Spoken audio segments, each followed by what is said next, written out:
guy is very funny. This table here is going to laugh like crazy because they're here to support him. Please welcome the very, very funny Pete Bando. Get up here, Pete.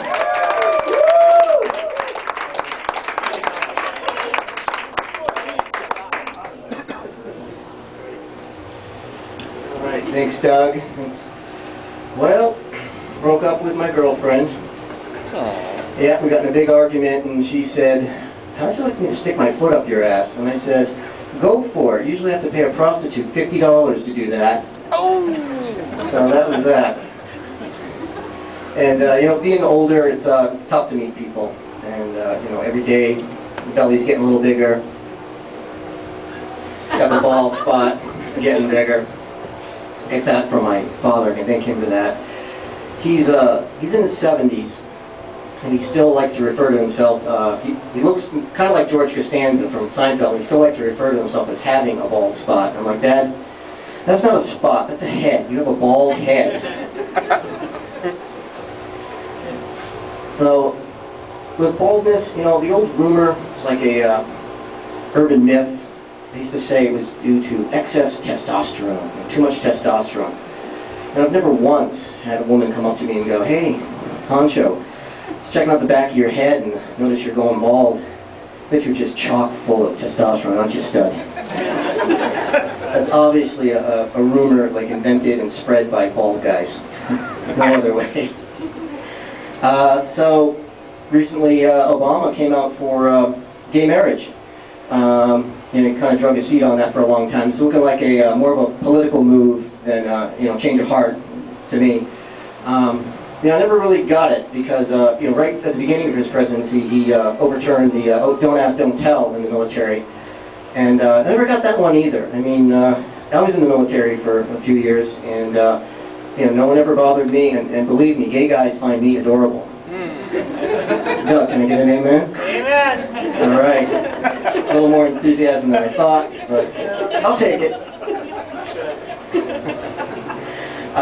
So, you know, I never really got, like, you know, the military leaders, politicians, you know, what was their nightmare scenario going through their heads with this whole gay thing in the military for all those years? You know, it's D-Day, you know, Normandy, the landing craft dropped their ramps on Omaha Beach and everyone scrambles out, it's just hell. German machine gun fire, mortars, artillery. You know, you got a couple of GIs crawling up the beach, low crawling.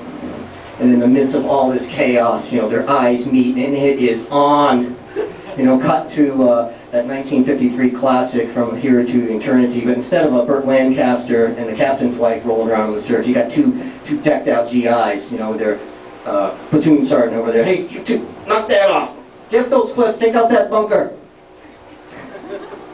So I was in a restaurant the other day, and big family behind me, lots of kids, and one of them is talking to his little buddy, and he's like, "You know, when I grow up, I'm going to be a NASCAR driver." And his little buddy, probably about 7 or 8, he goes, "Yeah, you know, when I grow up, I'm going to be a policeman, a fireman, and an astronaut. You know, not one of those. All 3 of those. That's the game plan." You know, and in his little head, you know, no one's shot him down, no one's broken his spirit at this point. I mean, this is a done deal. So I'm just sort of picturing him at home, daydreaming about that phone call finally comes in from the president. "Yeah, Jimmy, listen, it's go time. We've got bank robbers setting fires on the moon. Listen, you're the only guy on Earth who can handle this mission."